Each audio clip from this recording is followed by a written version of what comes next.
X-Play, the center of the gaming universe. Today on X-Play, we've got an exclusive hands-on with the club, a frantic arcade shooter from the creators of Project Gotham Racing. Plus, we go on location with creator Mizuguchi to get the latest on Res HD and find out what new challenges are in store. And in today's cheat, Kristen Holt helps you attain perfection in Assassin's Creed and get every last achievement. Watch your back. It's game time.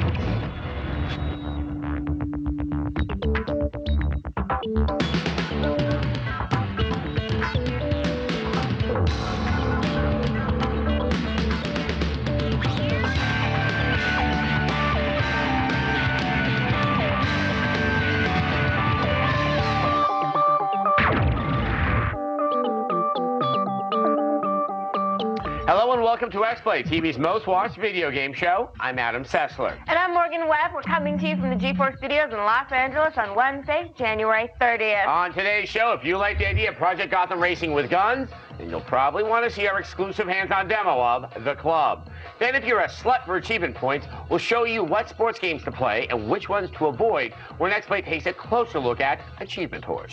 Plus, we go on location with Mizuguchi to talk about the new and improved high-def version of Res and why you might want to play with 3 controllers. And in today's cheat, Kristen Holt will show you how to pull off the real challenge in Assassin's Creed, finding all those freaking flags. But first, let's go over to Adam, who has all of the day's top stories in our gaming update.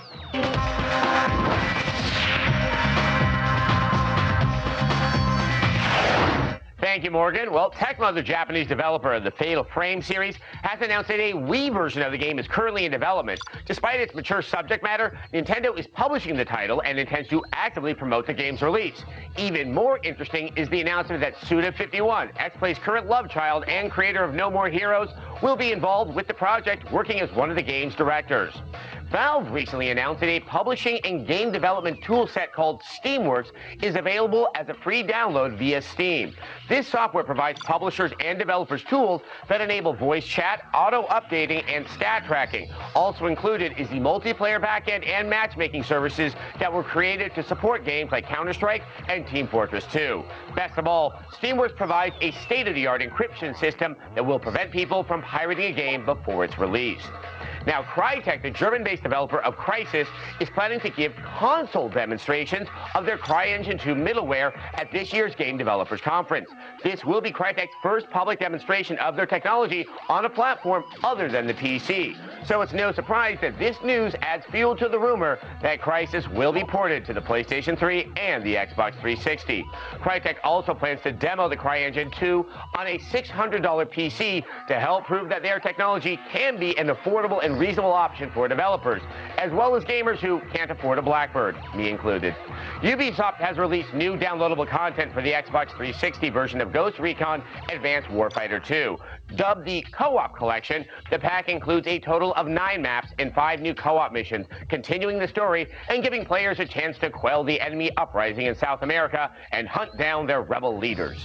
The download costs 800 Microsoft points and is available for download right now. Be sure to visit our website for a full look at this brand new Co-op Collection trailer. Point your browser to g4tv.com/xplay, where you'll also continue to get all of today's up-to-the-minute video game news. But now, let's go over to Morgan, who's ready to help increase your pitiful Xbox Live Gamer store. Thanks, Adam. Now, if achievements tip the scale when you're buying a multi-platform title, then you should probably listen up. Sometimes it's hard to tell what sports games will give up 1,000 points easy and which ones will fight you tooth and nail. Our crack team has compiled a report to help X-Play investigate achievement whores.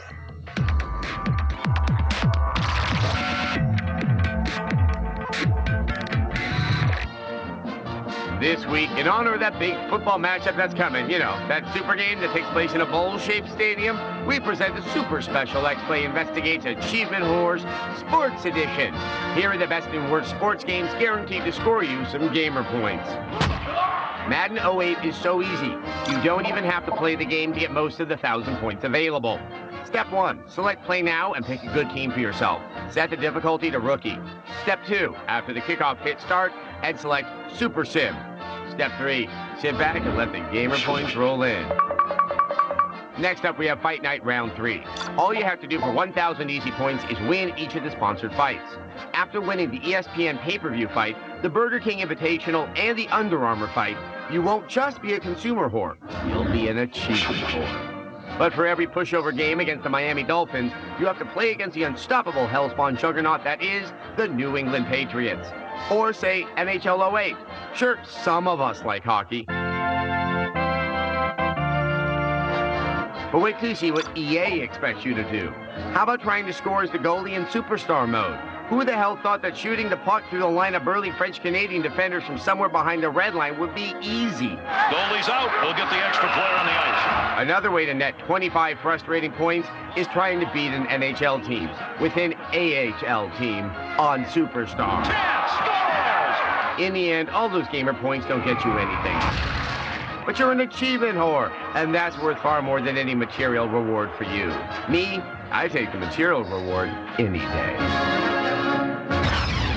Now, there's a total of 5,000 points available in today's X list of top-selling Xbox 360 games. Whether you'll get them, well, that's another story.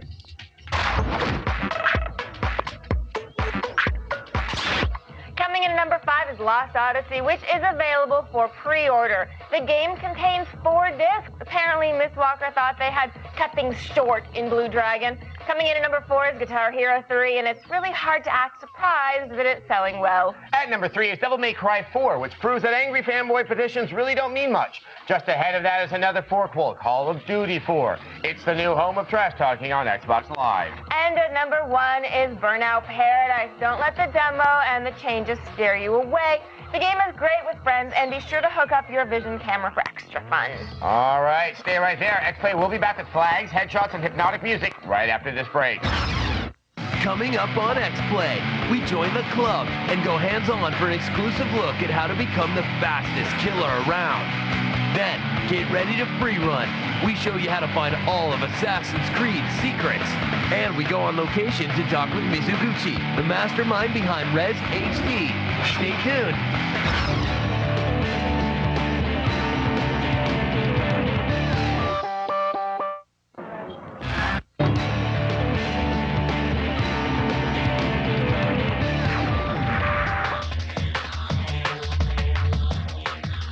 Welcome back to X-Play. In order to be a successful assassin, there are a few things you'll absolutely need. Things like knives, cat-like reflexes, and flags. Yes, flags. Confused? Christian Holt is here to explain. Thanks, Adam. In Assassin's Creed, killing your targets doesn't pose too difficult of a challenge. Finding flags is a whole nother story. To get you started on the right foot, here's how you track down the first in today's cheat.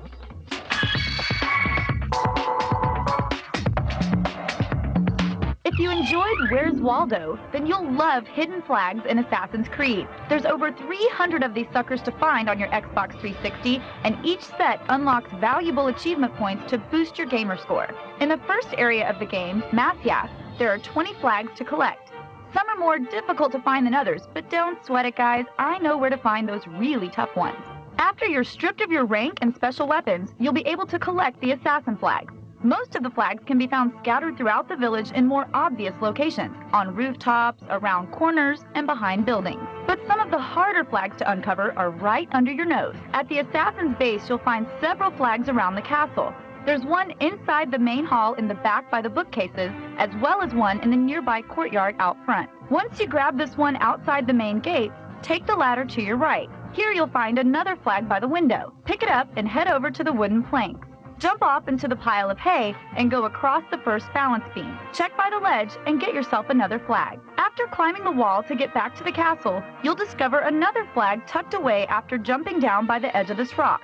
Now you'll be ready to head down to the village and collect the rest of your remaining flags. If you find yourself stuck on 18 out of 20 flags, don't worry, you're on the right track. The last 2 flags can only be obtained after assassinating your first target, Tamir. Head to Damascus and speak with the Assassin Bureau leader and then find Tamir. Once you eliminate the target, you'll end up back at the castle in Masyaf. But this time, a new gate has opened up inside that allows you to roam the courtyard out back. Here you'll find the 2 remaining flags. One is on a column in the middle of a little pool with the final flag hiding in the corner just a few steps away. Now, if I could only find where I put my car keys. For even more more tips and tricks, head on over to g4tv.com/cheat. Let's go back over to Morgan. Thanks, Kristen. Now, next play comes back. We've got an exclusive hands-on with the club, and I'm not talking about auto theft prevention devices. Then we check out Res HD and sit down with its designer. But first, let's check out who packs the most punch when it comes to puzzles on today's leaderboard for Super Puzzle Fighter 2 Turbo HD Remix.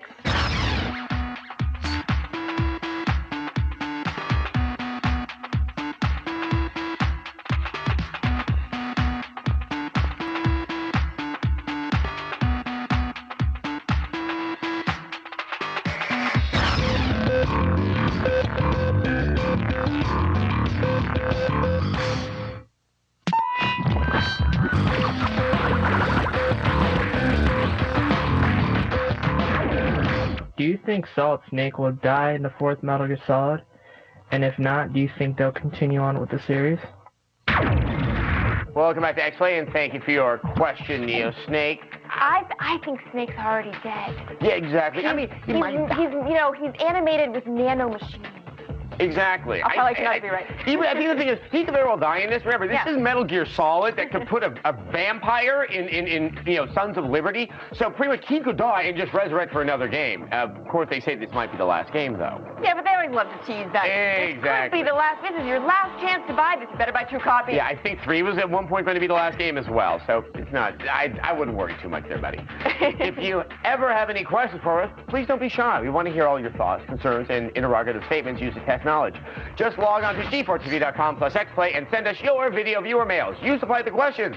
We supply something like an answer. We don't guarantee quality. No. We just guarantee existence. Now, if there's one thing I love on cold winter evenings like this, it's blood sports. You know, the sound of my 45 echoing off the vacant warehouse walls, the satisfying crack of my opponent's bones, and tea. I also like tea a lot. But if you enjoy brutal pastimes like myself, you might want to join the club. Sega is here to go hands-on with their new point-based first-person shooter.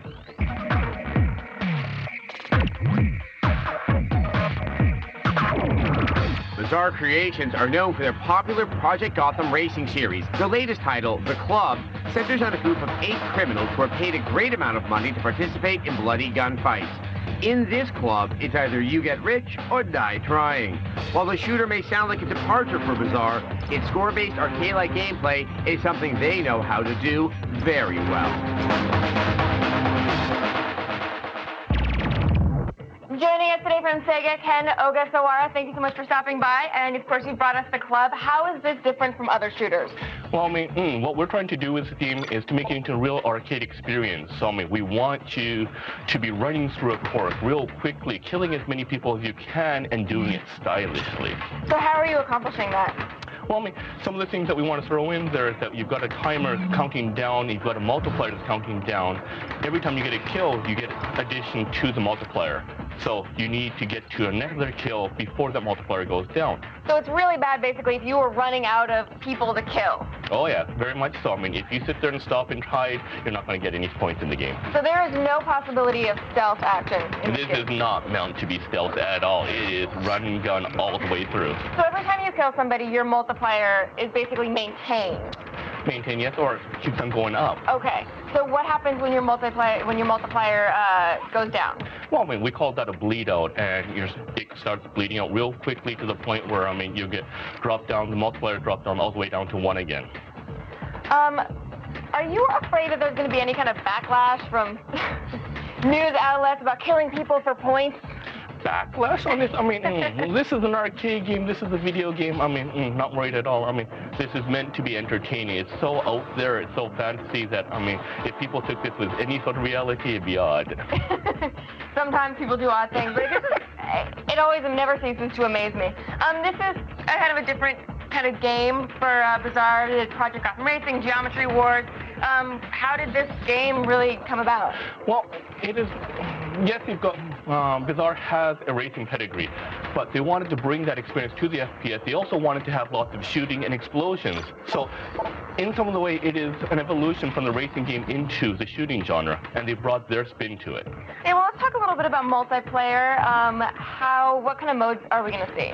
Well, you're going to have some of the standard modes, free-for-alls, and the death matches and whatnot, but the other thing that we wanted to do in this with the multiplier, with the score attack, when you're doing one against 8 other players, you're going to be trying to still do your stylish kills so that your multiplier goes up. Another mode that we have is hunted, where again the idea is we're playing reverse tag. One person, as soon as you get a kill, you become the hunted, and now you're the rabbit, and you have to run while everybody else is trying to run you down. And what kind of things can you do to make your kill more stylish? Some of the things that you can do, headshots are the easy ones, but... Headshots are always stylish. But we want you to sit there and do rolls and then pop up and do snapshots. We want you to do ricochets off walls to get kills. So there's a whole bunch that we have that to do. And how many players are we going to see online? Up to 8 people. Wow. That'll be a good time. So what are some of the differences between the versions going to be? That presented on the different consoles? Actually, just like on all the consoles, it's going to be the same game. It's just that we wanted to make sure that the experience, whether you're playing on the PlayStation 3, the Xbox 360, or the PC, that it's all the same. Awesome. We can't wait. Thanks for coming by. The club is set for release on February 19th. X-Play will be back with more right after this. Up next on X-Play.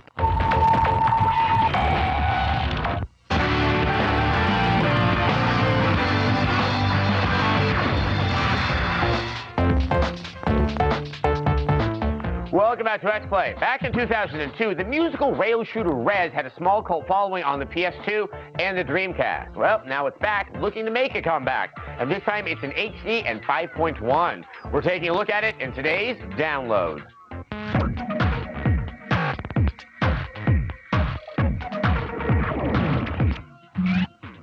Those flashing lights, that pulsating music, the, totally zen feeling that you're one with all your senses, man.